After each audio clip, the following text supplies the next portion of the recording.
Masquerade saying Zimbabwe, welcome to our channel, Zim Confessions and Deep Secrets. Kana kariki kutanga goku ya paneno channel.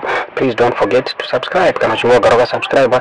Don't forget to comment and share this video. Nasi Zimbabwe tawigira nyeri kurwadza nyeri kusirisa.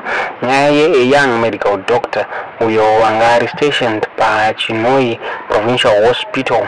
Uyo akashaika mshoe mekungi akadumwa nevhiri rakabva patrack muri Zimbabwe nenorwadza nyano sirisa. Dr. Murkuona ari apo ainzi Dr. tinotenda madzima anga nemakore 30 chiitiko ichi chashamisa vanhu vakawanda vagara vakawanda vemuChinoi muri Zimbabwe.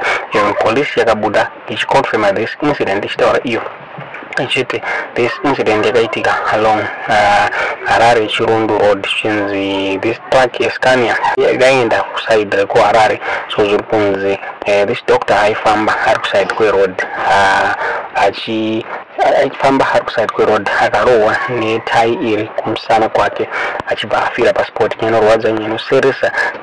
This incident yakaitika just hours after police yaannounce kuti kumarondera kwera similar incident yemupurisa akarohwa netai retrack zvakare ari paroadblock akafa muri Zimbabwe. Inorodza inoseresa.